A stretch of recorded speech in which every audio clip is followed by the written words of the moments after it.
Astrology simplified में आपका स्वागत है।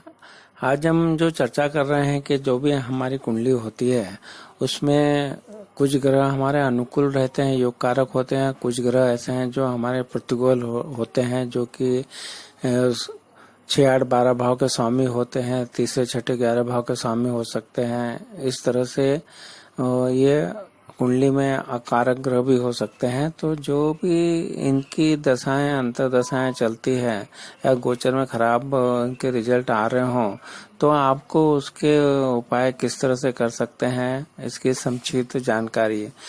क्योंकि अनुकूल ग्रह जो हैं उनके अगर अच्छे प्रभाव लाना है तो उसके लिए अलग से उपाय होते हैं, और जो प्रतिकूल ग्रह हैं उनके भी अलग से उपाय होते हैं। तो इस तरह से हम जानेंगे कि इनके अलग अलग उपाय किस तरह से हो सकते हैं।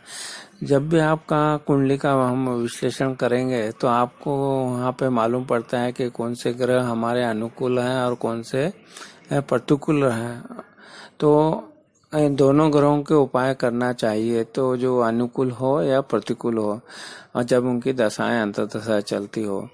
तो इस तरह से अगर अनुकूल ग्रह है तो उनका जो उपाय में मंत्रों के उपचार, मंत्र जो है उनके उपचार करते रहते हैं और उसकी पूजन विधि और प्रार्थना करते हैं।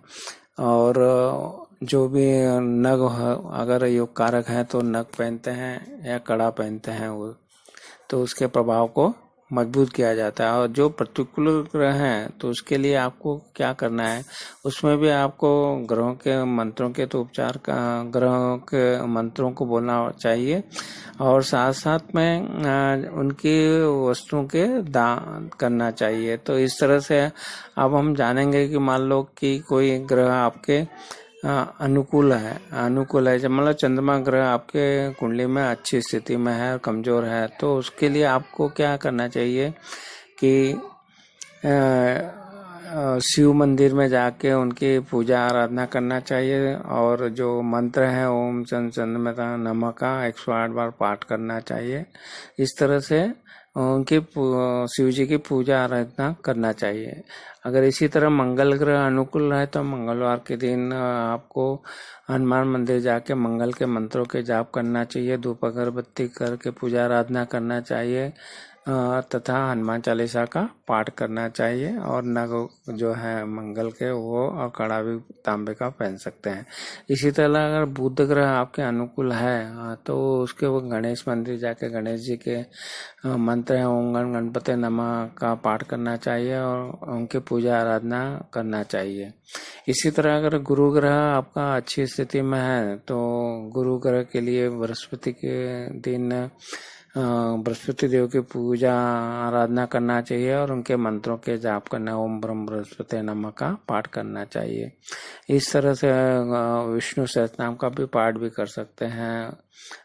ये आप 5 मुखी रुद्राक्ष है वो भी धारण कर सकते हैं गुरु के लिए, तो नग भी पहन सकते हैं। और इस तरह से अगर शुक्र ग्रह आपके कुंडली में योग कारक है और अच्छी स्थिति में है और उसको बलवान करना है, तो उसके लिए आपको शुक्र ग्रहों के जो उपाय, शुक्रवार के दिन शुक्र के मंत्रों के जाप करना चाहिए, ओम सम शुक्राय नमः का पाठ करना चाहिए। इसी तरह शनि ग्रह आपका योग कारक है, शनिदेव के मंत्रों के पाठ करना चाहिए, ओम सम शनिचराय नमः। साथ में हनुमान चालीसा का भी पाठ कर सकते हैं। इस तरह से आप शनि के पाठ में बजरंग बाण का भी पाठ कर सकते हैं, हनुमान जी की पूजा भी कर सकते हैं। तो ये शनि के लिए उपाय हो गए। और सूर्य ग्रह आपकी स्थिति अच्छी है तो सूर्य के मंत्र के ओम गणेश्वराय नमः का पाठ करना चाहिए और सूर्यदेव की पूजा आराधना करना चाहिए, उनको जल चढ़ाना चाहिए। इस तरह से सूर्य के ग्रह को मजबूत कर सकते हैं।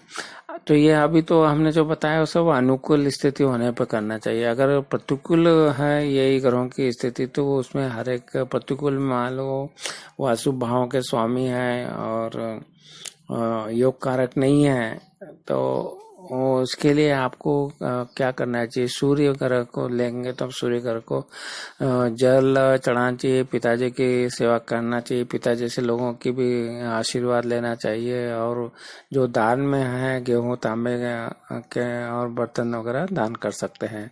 इसी तरह चंद्रमा अगर आपका अच्छे भाव का स्वामी नहीं है तो उसकी जब दशा अंतर्दशा चल रही हो तो आपको मंदिर में जाके चावल और दूध का दान करना चाहिए, कच्चे दूध का दान करना चाहिए। माता जैसे जो भी हैं उनका हमें सेवा आराधना करना चाहिए, उनके आशीर्वाद लेना चाहिए। इस तरह से चावल दूध चांदी का दान कर सकते हैं। तो मंगल आपका अनुकूल है, प्रतिकूल है, मतलब अच्छा नहीं है, योग कारक नहीं है, तो आपको मंगलवार के दिन बंदरों को गुड़ और चने खिलाना चाहिए। भाई बहनों से अच्छा व्यवहार रखना चाहिए, उनका जो भी हमारे हो सके हमें सेवा करनी चाहिए, और साबुत मसूर की दाल वगैरह का दान करना चाहिए। अगर बुध ग्रह जो है आपकी कुंडली में प्रतिकूल अवस्था में है, अच्छी स्थिति में नहीं, मतलब अच्छे भाव के स्वामी नहीं है, अकारक है, तो आपको साबुत मूंग का दान करना चाहिए, माँ दुर्गा की आराधना करना चाहिए, बुद्ध के मंत्रों के जाप करना चाहिए बुधवार के दिन। इसी तरह से गुरु ग्रह आपके अच्छी स्थिति में नहीं है, वो अकारक है, तो आपको केसर का तिलक लगाना चाहिए, और केसर खा भी सकते हैं, नाभि और जीभ को लगाना चाहिए, चने की दाल और पीली वस्तुओं का दान करना चाहिए, और बृहस्पति के मंत्रों के जाप करना चाहिए। इसी तरह शुक्र ग्रह अगर आपका प्रतिकूल अवस्था में है और आकारक है तो आपको शुक्र के मंत्रों के जाप करना चाहिए तथा गाय की सेवा करना चाहिए, घर को साफ सुथरा रखना चाहिए। इस तरह से आप ये उपाय कर सकते हैं। और दान में आपको दही घी कपूर का दान करना चाहिए। शनि ग्रह आकारक हो के अच्छी कुंडली में अच्छा नहीं है तो आपको शनि के मंत्रों के जाप करना चाहिए। तो शनिवार का दिन पीपल के पेड़ के नीचे तेल का दिया जलाना चाहिए, बर्तन में तेल लेकर उसे अपने छाया देके और दान करना चाहिए। इस तरह से काले सबूत उड़द और लोहे की वस्तुओं का भी दान कर सकते हैं आप। तो आज हमने सरल तरीके से जानने का प्रयत्न किया कि क्या ग्रह जो आपकी कुंडली के अनुसार कौन से ग्रह योग कारक हैं और कौन से ग्रह कारक हैं, उनको आप जान के उनके जो उपाय हैं, जो योग कारक हैं, वो अगर कमजोर स्थिति में है तो उनके बारे में बताएं कि उनको अनुकूल ग्रह है तो उनको कैसे उपाय कर सकते हैं, और प्रतिकूल है अकारक है अच्छे भाव के स्वामी नहीं है तो उनका मारक है तो उनके उपाय क्या हो सकते हैं, दान आदि के द्वारा हमने बताया। तो ये आपको जानकारी अच्छी लगी तो आप हमारे वीडियो को जरूर लाइक कीजिए और शेयर कीजिए। आपने हमारे वीडियो को लाइक किया, शेयर किया, इसके लिए आपका बहुत बहुत धन्यवाद।